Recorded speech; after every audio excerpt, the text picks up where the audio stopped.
की संसद में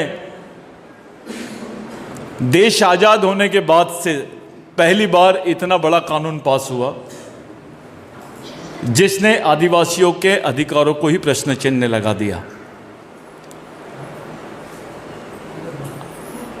मैं शुरू करता हूं, ये मैं 20 मिनट आखिरी में भाषण के बाद आप लोगों को बता दूंगा। चलो, आप लिख भी सकते हैं, बोल भी सकते हैं, मैं सुन भी सकते हैं। लेकिन पहली बात, ये पूरा जो आज का जो मीटिंग है मेरा, यानी अपन लोगों ने जो मीटिंग अरेंज किया है, इसका श्रेय यहाँ के जितने छिंदवाड़ा के साथी हैं बिरसा ब्रिगेड के और जो दिन रात काम करते रहते हैं, उन तमाम लोगों के लिए एक बार जोरदार तालियां होनी चाहिए कि वो लोग साथियों, हम छिंदवाड़ा में आज मीटिंग ले रहे हैं। एक प्रशिक्षण शिविर के लिए हम लोग बैठे हैं। पूरे समाज में बैनर पोस्टर का वार चालू है। पूरे देश में एक एक्सपेरिमेंट चालू है आदिवासियों के साथ में। शायद किसी को यह बात समझ में नहीं आ रही है कि आदिवासियों के साथ में सिविल वॉर शुरू हो गया है। ये गांडू लोग हैं जो लोग इस तरीके की बातें करते हैं कि इस दिन उत्सव मनाना है। तेरी बहन को नंगा करके घुमाएगा, उसके दूसरे दिन अगर दिवाली रहेंगी तो दिवाली पहले मनाएगा, उसका विरोध बाद में करेगा क्या? और मसला केवल नंगा करके घुमाने का नहीं है। नंगा करके घुमाने का जो वीडियो था, ये वीडियो किसने जारी किया? ये गवर्नमेंट ने जारी नहीं करी, किसी आदिवासी संगठन ने जारी नहीं किया। ये उन्हीं लोगों ने जारी किया जिन्होंने उस प्रकरण को अंजाम दिया।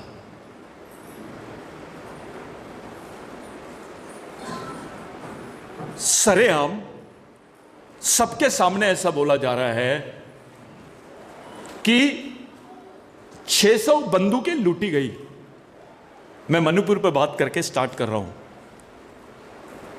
600 बंदूकें नहीं, AK-47, उसमें 400 AK-47 बड़े लेवल के हथियार थे जो मिलिट्री यूज करती है। और उसके बाद में 60,000 गोलियां, 60,000 गोलियां लूटी गई। मैंने पूरे इतिहास में जितना आज तक स्टडी किया, नक्सलियों ने भी इतनी बड़ी लूट नहीं करी, आतंकवादियों ने भी इतनी बड़ी कश्मीर में लूटे नहीं। अचानक वहां की पब्लिक ने मिलिट्री से ऐसे कैसे लूट ली? पुलिस वालों की कैद से वो लेडीज को लेके जाती है पब्लिक। पुलिस के पास बंदूक थी, पुलिस ने फायरिंग नहीं किया, लेकिन वो लेडीज का बलात्कार करके उसको मार दिया गया। उसके बाद उन्होंने फायरिंग कर दी पुलिस वालों की गोलियों से। जिन्होंने किया उसको पुलिस ने फायरिंग नहीं करी। 60,000 गोलियां, 600 AK-47, 400 AK-47 और बाकी बंदूकें, ये लूट सकता है क्या कोई? भारत के इतिहास में कभी नहीं हुआ है। और भारत सरकार ने अभी सुप्रीम कोर्ट में इसका एफिडेविट दी, शपथ पत्र सादर किया, वहां पर सबमिट किया। उसमें लिखा है कि इतनी गोलियां, 60,000 गोलियां, 600 बंदूकें और कुछ बम गोले इन्होंने पब्लिक ने लूटी। कल का पेपर पढ़ो, कल के पेपर में और आया कुछ बंदूकें, हथियार और गोलियां और हाथ गोले फिर लूटे गए। मिलिट्री से कोई लूटता है क्या? मिलिट्री से कोई लूट सकता है क्या? मिलिट्री तो फायर कर देंगी। और मिलिट्री से लूटने का बयान गृह मंत्रालय से जाता है, भारत सरकार से, कि भाई इतने हथियार लूटे और इससे मारा गया। इसका दूसरा मतलब होता है कि आदिवासियों को मारने के लिए इतने हथियार, इतने बंदूकें दी गई और बाकायदा उनको मारा गया।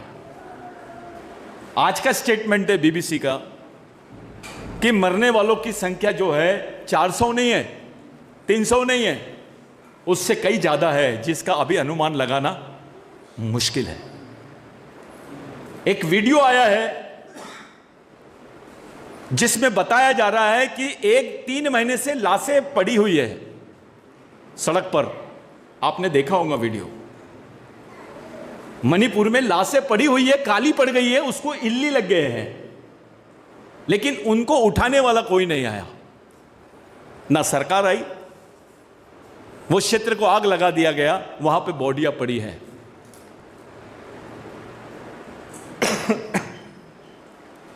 क्या मतलब है इसका? ऐसा कभी देखे क्या भारत में आपने? वो वीडियो भी दिखाया जा रहा है। आरएसएस के लोग बोल रहे हैं कि ये तो हिंदू और क्रिश्चियन का झगड़ा है। ये हिंदू और क्रिश्चियन का झगड़ा है, भारत में आरएसएस ऐसा बोलता है।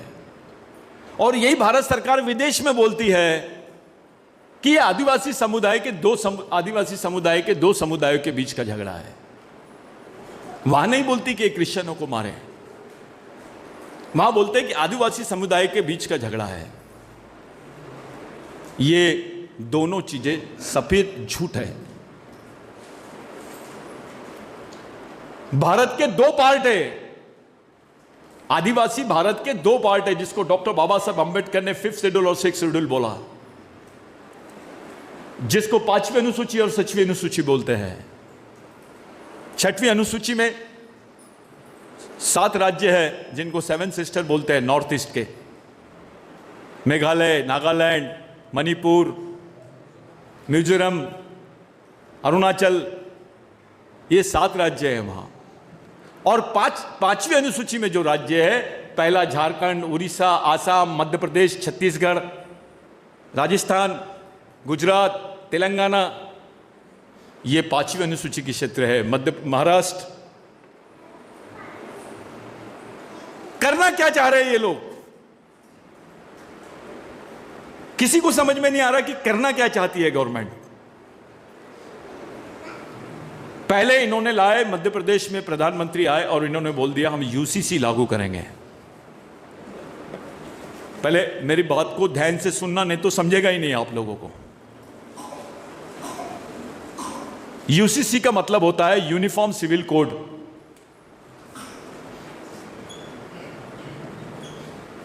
समान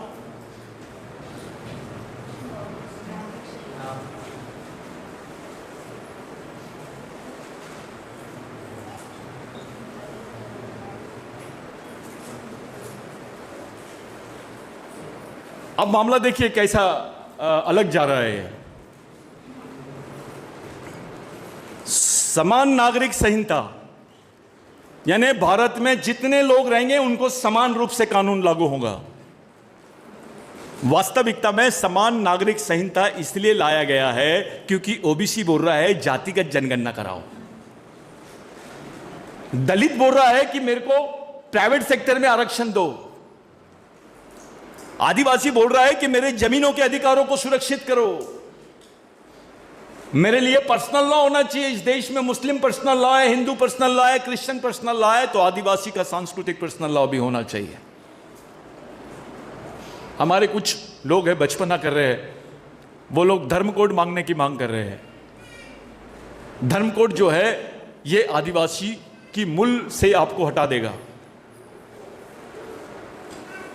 क्योंकि आपके जो 370 में उधर के और 371-72 के अंतर्गत जो 13C का में जो अधिकार है, वो अधिकारों में आपके लिए रूढ़ी, परंपरा और संस्कृति का जिक्र है, ना कि धर्म का। यह विश्व का किसी भी कॉन्स्टिट्यूशन में ऐसा, किसी भी देश के संविधान में ऐसा प्रावधान नहीं है जो प्रावधान भारत के संविधान में आदिवासियों के लिए है। उससे बड़ा प्रावधान है कि आदिवासियों की जमीनों पर किसी भी टाइप का हस्तक्षेप नहीं कर सकते आप। उससे बड़ा प्रावधान है कि किसी भी टाइप का आप लोग संविधान में संशोधन करके आदिवासियों के अधिकारों को डिस्टर्ब नहीं कर सकते हैं। साथियों, जितनी भारत में जमीन नहीं है उसकी आधी जमीन 5th शेड्यूल और 6th शेड्यूल में है। मामला जमीन का है। मुसलमानों के पास जमीन नहीं है, क्रिश्चियनों के पास जमीन नहीं है, जमीन आदिवासियों के पास में है। और इनको अपने प्रोजेक्ट्स लॉन्च करना है, विदेशी कंपनियों को बुलाना है, लैंड बैंक बनाना है, तो जमीन किसकी चाहिए? तो सरकार किससे लड़ेंगी? एक तरफ मणिपुर का माहौल बना है और दूसरी तरफ इन्होंने संसद में बिल पारित कर दिया कि जो वन की जमीनें हैं, जो आदिवासी क्षेत्रों की जमीनें हैं, हम इसको प्राइवेट सेक्टर के लोगों को, व्यापारियों को लीज में देंगे। आदिवासियों की जमीन लीज पर। और अब वो लीज की जमीनें लेकर वो लोग डेवलपमेंट करेंगे, उसके बदले में ये लोग झाड़ लगाएंगे। उसके अलावा इन्होंने एक प्रस्ताव और पारित किया कि आदिवासी क्षेत्रों में अर्धसैनिक बल तैनात किए जाएंगे। मेरी बात को गौर से सुनो। भारत के इतिहास में कभी किसी बिल में, किसी एक्ट में, किसी कानून में यह बात पारित नहीं की गई, कानूनी रूप से पारित नहीं की गई कि उस जगह पर छावनी बनाई जाएंगी अर्धसैनिक बल, यानी पैरामिलिट्री फोर्स। अब आदिवासी क्षेत्रों में पुलिस स्टेशन नहीं लगेंगे। अब आदिवासी क्षेत्र में क्या लगेंगी? आर्मी लगेंगी, मिलिट्री लगेंगे। आपसे सवाल है मेरा, पाकिस्तान के बॉर्डर पे मिलिट्री लगाना, इसका प्रस्ताव लिया जा सकता है संसद में। चाइना बॉर्डर पे प्रस्ताव लगाया मिलिट्री लगाना है, वहां प्रस्ताव लेके संसद में पारित किया जा सकता है। लेकिन आदिवासी क्षेत्रों में मिलिट्री लगाने के प्रस्ताव को जब पारित कर रहे थे, तब किसी आदिवासी नेता ने कुछ क्यों नहीं बोला? विपक्ष का भी और सत्ता का भी। साथियों, जो हाल ओबीसी के हुए कि सत्ता और विपक्ष के दोनों लोगों ने ओबीसी को बेवकूफ बनाया, वही हाल आदिवासियों के हुए हैं कि हमारे लोग सत्ता में भी थे, विपक्ष में भी है, किसी ने कुछ नहीं बोला। जो आदिवासियों की रहनुमाई करने की बात करते हैं, मध्य प्रदेश सबसे ज्यादा जनसंख्या आदिवासियों की, यहां पे जो आदिवासियों का लीडर बनने का दावा करते हैं वो कोई भी पार्टी का नेता रहे, जब आदिवासियों की जिंदगी का सौदा हो रहा था, ये लोग चुप कैसे थे? और वो बिल राज्यसभा में भी प्रस्तावित है, यानी लोकसभा में पास हो गया, राज्यसभा में प्रस्तावित है, वो वहां से पास होके राष्ट्रपति के पास जाएगा और वो कानून के रूप में परिवर्तित हो जाएगा। आप जानते हो इससे क्या होगा? जो आपको वनाधिकार मिलते थे, 3 एकड़ 4 एकड़ जमीन जो आपको देती थी गवर्नमेंट, अब इसके बाद कोई वनाधिकार कानून खत्म।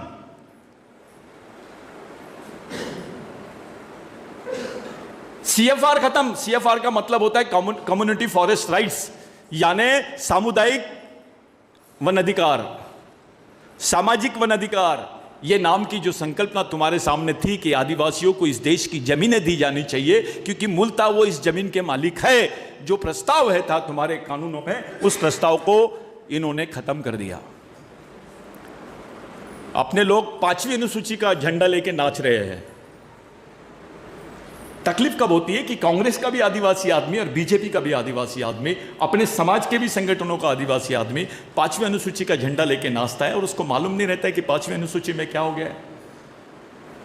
5वीं अनुसूची में जो प्रस्ताव था कि ग्राम सभा की एनओसी के बगैर आप कोई भी प्लानिंग, कोई भी प्रोजेक्ट, कोई भी जमीन ले नहीं सकते हैं, उस बात को मोदी जी ने निकाल दिए। आरएसएस ने उस बात को खत्म कर दी और वहां लिख दिया परामर्श। परामर्श का मतलब होता है बातचीत करना। कोई जरूरी नहीं है कि तुम्हारी एनओसी लगेगी। उसका रिजल्ट यह हुआ कि भारत की कम से कम 1 लाख एकड़ जमीनों पर इन्होंने प्रोजेक्ट डाल दिए। वहां के लोगों को कैंसर हो रहा है, लोग जमीन से बेदखल हो रहे हैं।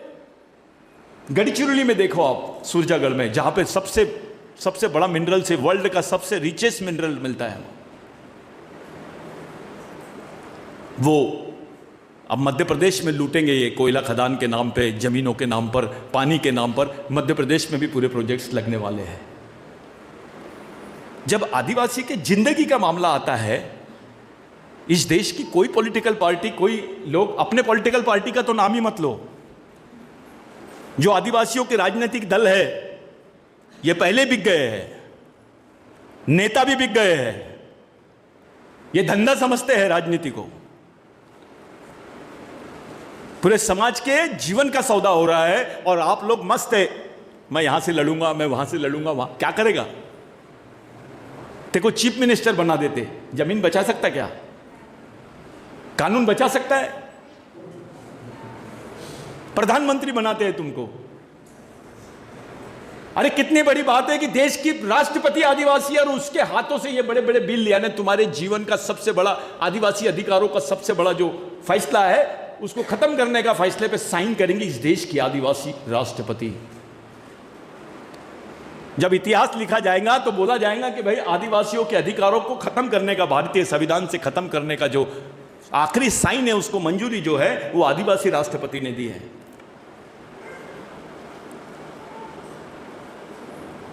अभी मणिपुर में इसी प्रदेश की महिला है, वहां पर राज्यपाल अनुसुईया बाई उइके, और राष्ट्रपति भी अपनी है। क्या हो गया?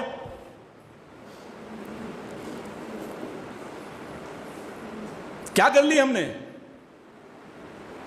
कौन सी पार्टी जवाबदारी ले रही है? खुल के किसी ने बोला ही नहीं कि आदिवासियों का जो बिल पास हुआ है हम उसको पारित नहीं होने देंगे। हमारे नेता तो बात भी नहीं करते, चुन के काहे के लिए जाते हैं?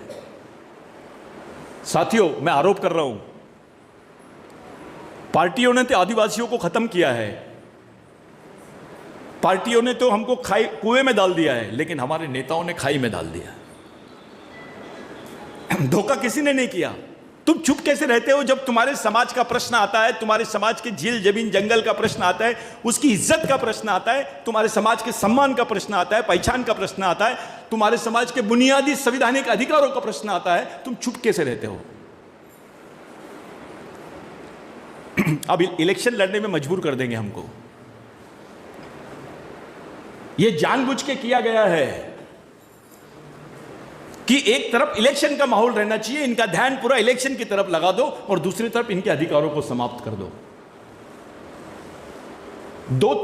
मध्य भारत के 2-3 राज्य बहुत महत्वपूर्ण है, उसमें से एक है राजस्थान, जहां के बॉर्डर एरिया पे आदिवासी है, मध्य प्रदेश जहां पे सबसे ज्यादा जनसंख्या आदिवासियों की है देश में, छत्तीसगढ़ जहां पे आदिवासी एरिया है, तेलंगाना, ये सब 5वीं अनुसूची के क्षेत्र है। जानबूझ के इलेक्शन लगाया गया कि यहां पर ये इलेक्शन में घुस जाए और ये लोग अपने सामाजिक बातों के लिए, सामाजिक मसलों के लिए आंदोलन ही ना करें। अब अपने सामने सवाल ये खड़ा होता है कि हमने इलेक्शन लड़ना कि इन अधिकारों को बचाना?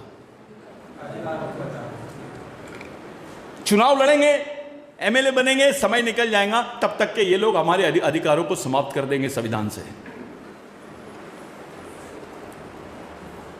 दो पटरी पे आके खड़ा है समाज। समाज ने इलेक्शन में जाना चाहिए कि समाज ने आंदोलन में जाना चाहिए? सब कश्मकश में है। हमारी युवा पीढ़ी का कोई जवाबदार व्यक्ति उनके पीछे नहीं खड़ा है जो समझा सके कि अभी किया क्या जाए, किस तरफ लेके जाए समाज को। मध्य प्रदेश में पूरा समाज, आदिवासी समाज को लावारिस करके छोड़ दी है। कोई नेता खुल के नहीं आ रहा है। क्या मध्य प्रदेश में आदिवासियों के सांसद नहीं है? कोई भी पार्टी का रहे, वो चुप क्यों है?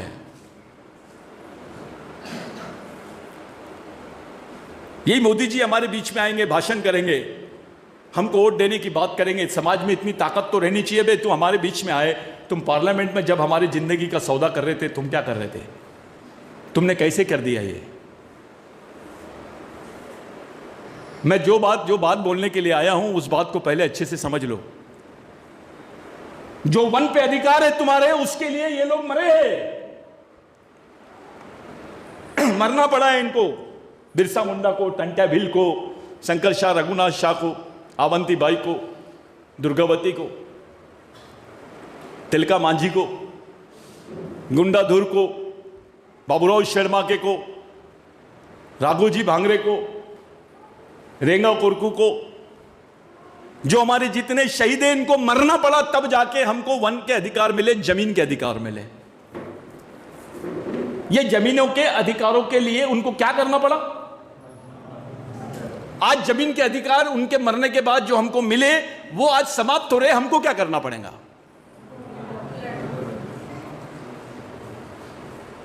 उन्होंने लड़के हमको दिलाए, मर के दिलाए, हम उसको बचा भी नहीं सक रहे हैं।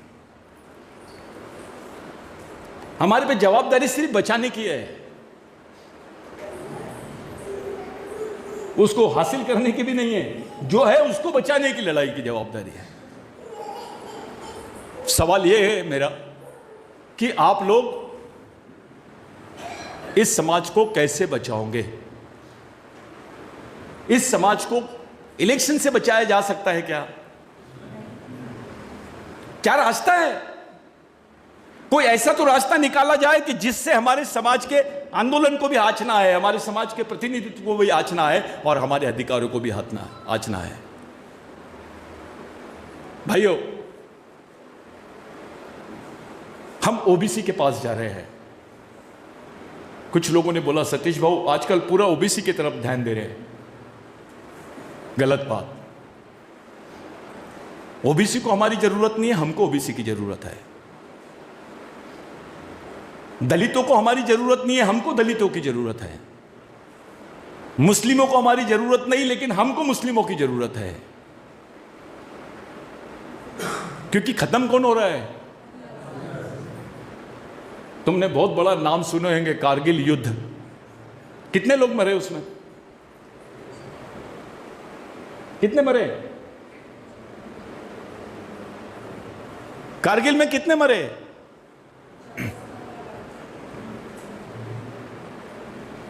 कितने लोग मरे कारगिल में? जितने लोग कारगिल में नहीं मरे उससे ज्यादा लोग आदिवासी क्षेत्र में मारे गए हैं। और मणिपुर की घटना, यह टाइटल है, सिर्फ एक न्यूज रील है। मैं आपसे पूछता हूं, कल मणिपुर की घटना की पुनरावृत्ति मध्य प्रदेश में होंगी, तुम क्या करोगे? चलो छोड़ दो बात। क्या तैयारी है तुम्हारी? कौन सा संगठन है?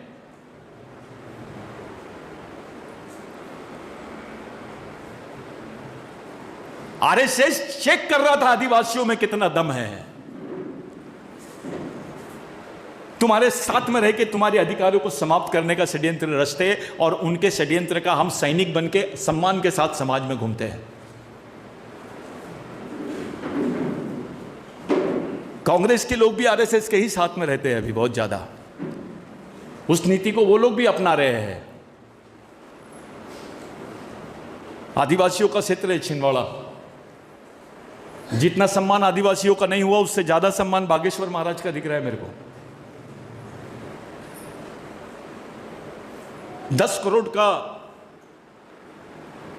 करोड़ का छिंदवाड़ा में सिर्फ मंडप लगा है। हाथ उठा के बताना मेरे को, आदिवासियों का 10 करोड़ का कोई भवन है क्या?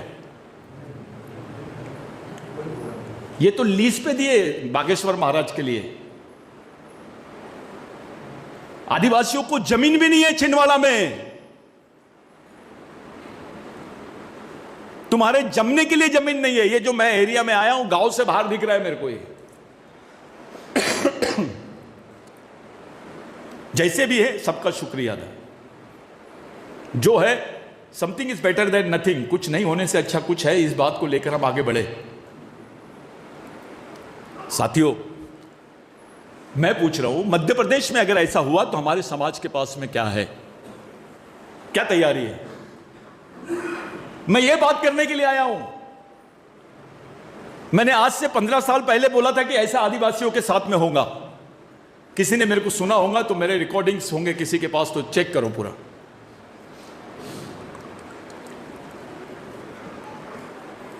पंद्रह साल बाद ये शुरू हुआ। ये लोग बोल रहे हैं गुजरात में जो हुआ, राजस्थान में जो हुआ हुआ आदिवासियों के ही साथ में। लेकिन ये किसी को समझ में नहीं आ रहा कि क्यों हो रहा है। अब सिर्फ 6-7 महीने, 8 महीने में पूरे देश के आदिवासियों का संवैधानिक अधिकार समाप्ति की ओर चले जाएगा। मैं इसलिए नहीं बोल रहा हूं कि इससे मेरे को बहुत फायदा है।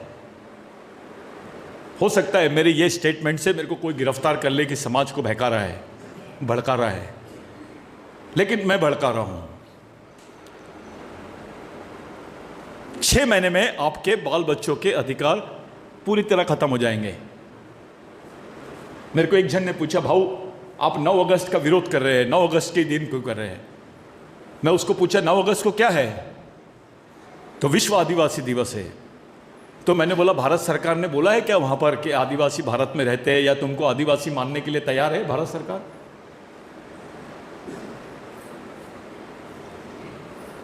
अभी तक की तुमको मान्यता नहीं मिली। ये 9 अगस्त के दिन के लिए हैदराबाद जेल में थे हम। पहली बार जब भारत में लाए इसको कि 9 अगस्त मनाना चाहिए, मनाना चाहिए, बहुत मारे थे मेरे को कॉलेज में। हम लोग जेल में थे, मेरे को याद है। बुरा इस बात का लगता है कि वो लोग जिनको कुछ समझ में ही नहीं आ रहा, वो लोग बोलने लग गए कि 9 अगस्त के दिन अपने को कुछ नहीं, अपना उत्सव मनाना है। कैसे मनाएंगे यार उत्सव? चलो ठीक है, उत्सव मना लिया आपने, उसके बाद उत्सव मना के संकट से बच सकते क्या? 9 अगस्त इसलिए डिक्लेयर किया अपन ने बंद क्योंकि 9 अगस्त के दिन आदिवासी समाज रास्ते पर आता है। वो जहां नाचना गाने के बजाय वो समाज के बारे में सोचना शुरू कर दे, उस समाज के बारे में उसमें संवेदना पैदा हो जाए, इसलिए 9 अगस्त। 9 अगस्त इसलिए क्योंकि विश्व के सभी देशों का ध्यान भारत के आदिवासियों की तरफ चले जाएगा कि ऐसी क्या बात भारत में हो रही है कि भारत के आदिवासी लोग 9 अगस्त के दिन उत्सव मनाने के बजाय इस सरकार का विरोध कर रहे हैं। इसलिए 9 अगस्त। 9 अगस्त इसलिए क्योंकि भारत के आदिवासियों को अब तक के भारत में मान्यता नहीं मिली है कि वो भारत के आदिवासी है, इसलिए 9 अगस्त। 9 अगस्त इसलिए क्योंकि भारत में राम पैदा हुए, इस बात के सुप्रीम कोर्ट के जजमेंट को देश की सरकार मानती है, लेकिन आदिवासी देश का मूल निवासी है, यह बात सुप्रीम कोर्ट बोलने के बाद भी भारत सरकार उसको नहीं मान रही है, इसलिए 9 अगस्त।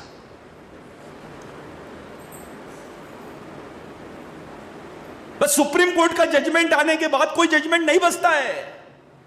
सुप्रीम कोर्ट बोलता है कि आदिवासी देश के मूल मालिक है। कुछ लोगों को मालूम नहीं है, मैं बता देना चाहता हूं कि जो जजमेंट सुप्रीम कोर्ट का नंदाबाई भील का जजमेंट आया है वो बिरसा ब्रिगेड के वजह से आया है पूरे देश में। अगर ये बिरसा ब्रिगेड नहीं होता तो वो जजमेंट भी आदिवासियों को देखने को नहीं मिलता इस देश में। ये वो संगठन है। बिरसा ब्रिगेड की उपलब्धि देखना चाहते हो आप, थोड़ा जाओ आज पूरे देश में क्या हो रहा है, 9 अगस्त को कैसे मना रहे, समाज का युवा कैसे सोच रहा है, यह समझ में आ जाएगा तुमको। बिरसा ब्रिगेड संगठन मत देखो, उस सोच को देखो जिस सोच को लेकर हम लोग काम करना चाहिए पूरे समाज में। क्या है हम इतनी बड़ी संख्या में मध्य प्रदेश में रहने के बावजूद हमारी औकात क्या है? मुझे कुछ लोगों ने, पत्रकारों ने पूछा दिल्ली में, भाई आप मध्य प्रदेश में क्या करोगे, कौन सी पार्टी के साथ गठबंधन करोगे? तो मैंने बोला मध्य प्रदेश में हम राजनीतिक गठबंधन नहीं करेंगे, हम सामाजिक गठबंधन करेंगे। तो कैसे गठबंधन होगा? बोले सामाजिक। मैंने बोला ओबीसी के साथ हमारा सामाजिक गठबंधन होगा, एससी के साथ हमारा सामाजिक गठबंधन होगा, मुस्लिमों के साथ, क्रिश्चियनों के साथ हमारा सामाजिक गठबंधन होगा। ये सामाजिक गठबंधन की संकल्पना कहां से लाए? मैंने बोला बाबा साहब ने दिया, फुले ने दिया है, बिरसा मुंडा ने दिया है, टंट्या भील ने दिया है। साथियों, ये जानते हैं कि ये समाज इलेक्शन के इसमें पूरा घुस जाएगा, अब दूसरा कोई बिल लाके तुम्हारे सामने खड़ा कर देंगे। कल यूसीसी अगर पास हो गया, ना बचेंगी 5वीं अनुसूची, ना बचेंगी 6वीं अनुसूची, ना बचेंगे तुम्हारे जमीन के अधिकार, ना बचेगा तुम्हारा रिजर्वेशन और ना बचेंगी तुम्हारी पहचान। उसके बाद क्या करोगे? मैं यूसीसी इसलिए लिख दिया हूं, यही बिरसा ब्रिगेड है जिसने सुप्रीम कोर्ट के चीफ जस्टिस को जाके इस पर अपील करी। पहला सेपरेट अपील, एडवांस अपील की है अपन लोगों ने पूरे देश में। जो बिरसा ब्रिगेड का कैडर है उसको मालूम होना चाहिए कि अपन क्या कर रहे हैं, किस स्तर पर लड़ाई लड़ी जा रही है। आज तक के आदिवासियों का कोई एडवांस एप्लीकेशन भारतीय पार्लियामेंट में बिल पास होने के पहले चीफ जस्टिस ऑफ इंडिया को नहीं गया, वो एडवांस एप्लीकेशन बिरसा ब्रिगेड ने किया। इसलिए 9 अगस्त बंद। तुम्हारे बारे में सोचे तो सही, तुम्हारा गांडू नेता कुछ नहीं बोल रहा है। बार बार बोल रहा हूं मैं, गांडू ये शब्द का इस्तेमाल कर रहा हूं। जब तुम्हारे समाज के बारे में इतना खतरनाक बिल पास हो रहा था, तुम्हारे नेताओं ने कुछ क्यों नहीं बोला? वो कोई भी पार्टी का रहे। और जो गैर आदिवासी है, जो बोलते हैं अपने आप को हम आदिवासियों के नेता है, उन्होंने क्या किए? सब पार्टियां चुप क्यों है?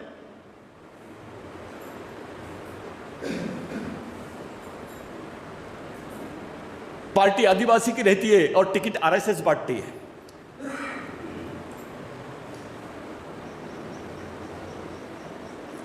कैसे तुम्हारा राजनीतिक भविष्य सुरक्षित रहेगा बताओ?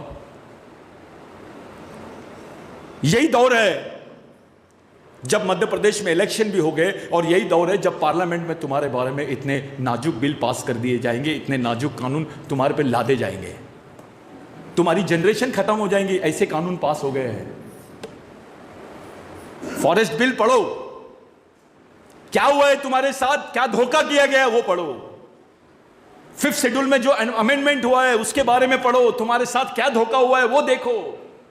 2 करोड़ आदिवासियों को ये लोग अब जंगल से निकालने वाले, क्योंकि फॉरेस्ट एक्ट के तहत जितने मामले तुम लोगों ने दावे दिए थे उसमें से सिर्फ 50% दावे को मंजूरी मिली है और 50% दावे खारिज कर दिए गए। और जो दावे खारिज किए हैं, सुप्रीम कोर्ट बोलता है वो आदिवासियों को क्षेत्र से बाहर निकालो।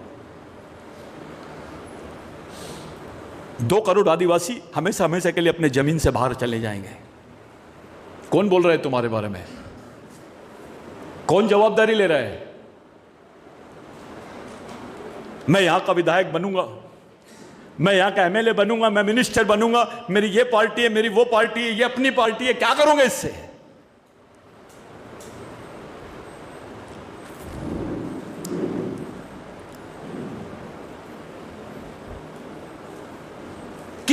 किस स्टेज पे आके हम लोग खड़े हो गए हैं?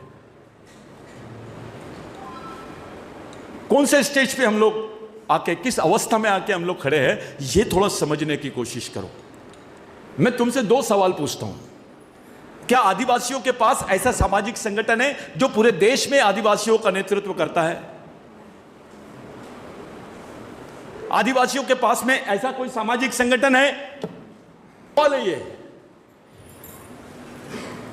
कि आपके पास में ऐसा कोई सामाजिक संगठन उपलब्ध है जिसके माध्यम से आप पूरे देश के आदिवासियों की लड़ाई एक मुश्त होकर लड़ सकते हैं? है क्या? एक।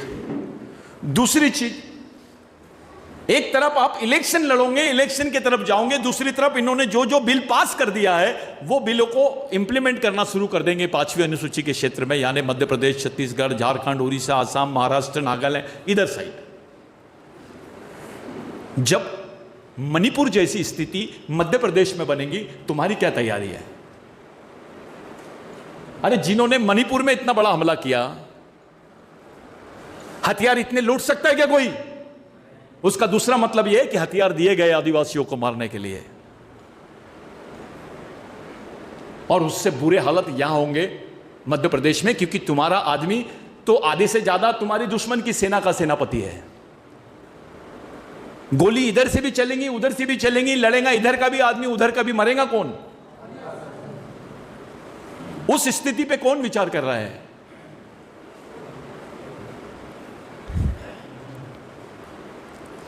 मध्य प्रदेश में मणिपुर जैसी घटना हुई, तुम्हारी क्या तैयारी है? बस इसका उत्तर दे दो, बाकी छोड़ दो। जो मणिपुर के लोग अपने जीवन को दांव पे लगा के लड़ रहे हैं, मर रहे हैं, झट रहे हैं, अब वो कोई भी पॉलिटिकल पार्टी का नेता रहे, वो अपनी राजनीतिक पार्टी को लात मार रहा है और सीधा बोल रहा है पहले समाज बाद में सब। मिजोरम का उदाहरण लो, आदिवासी था वो बोले भाड़ में गई पार्टी, मुख्यमंत्री रैली में शामिल हो गया है। क्योंकि समाज सबसे बड़ी चीज है, उसको बचाओगे कैसे? क्योंकि यह समाज ने ही तुमको अधिकार दिया है, कोई भगवान भगवान ने नहीं दिया। ये समाज ने तुमको पहचान दिया है, ये समाज के भरोसे जमीन है तुम्हारे पास, इस समाज के भरोसे तुम्हारी नौकरियां, पानी, रोजी रोटी सब चल रही है, सिर्फ समाज के भरोसे। आदिवासियों के जीवन से समाज नाम की चीज निकाल दो, बचता क्या है बताओ? जो चीज तुमको जिंदा रखती है, जो चीज तुम्हारे जीवन के लिए उपयोगी है, वो चीज को तुम बचाना ही नहीं चाहते हो। पार्टियों को बचाना चाहते हो, नेताओं को बचाना चाहते हो, समाज को बचाने के लिए तो सोचते ही नहीं। हमने राजनीतिक उत्सव मनाना है या सामाजिक आंदोलन करना है, इसकी भूमिका लेने के लिए बिरसा ब्रिगेड पूरे प्रदेश में घूमेगा। मैंने उसी दिन बोला हूं कि ये लोग वोट मांगने जाएंगे, हम लोग हमारे लोगों के पास सम्मति मांगने जाएंगे, क्योंकि इनको तो सिर्फ एमएलए बनने का है, हमको तो पूरी समाज को बचाना है। चलो मेरे को बताइए, एक हाथ उठा के बताना, कौन सी पार्टी आदिवासियों के अधिकारों को वापस लाके दे सकती है? वो पार्टी का नाम बताओ। कांग्रेस, बीजेपी, वो तो तुम्हारे मार लिए, तुम्हारी पार्टी खत्म कर। तुम्हारी पार्टी का नाम बताओ, बोलो कौन सी पार्टी ला सकती है? उसकी ताकत देखो, उसका लेवल देखो, उसके लिए अपने जीवन का समय हम दे रहे हैं, महत्वपूर्ण समय। उससे अगर कोई रिजल्ट नहीं है तो हमने करना क्या चाहिए? वो चंद लोगों की दुकान बन गई है। पार्टी आदिवासियों की और टिकट आरएसएस देती है, कह रहे ये हालत हो गए अपने लोगों के। चलो वो भी छोड़ दो, मेरा यह कहना है कि इन हालातों में जब तुम्हारे फॉरेस्ट एक्ट बिल आधा पारित हो गया है, तुम्हारे गर्दन पे तलवार आ गई है, उन हालत में जब तुम्हारे समाज के 2 करोड़ लोगों की जमीनें ये लोग छीन लेंगे, अभी ये लोग तुम्हारे 5वीं अनुसूची के जो अधिकार है, जिसमें पेशा कानून है, वो पेशा कानून को बदल दिए हैं वो, उसके बाद ये लोग तुम पे यूसीसी लागू कर देंगे, क्या होगा? तो मैं चारों कानूनों का बेरीज करता हूं, यानी उसको जोड़ता हूं, चारों कानूनों को, बाकी कुछ नहीं। एक फैसले की तरफ जा रहे हैं हम लोग। साथियों, मैं आया था कैंप लेने के लिए, लेकिन मैं लेट हो गया हूं।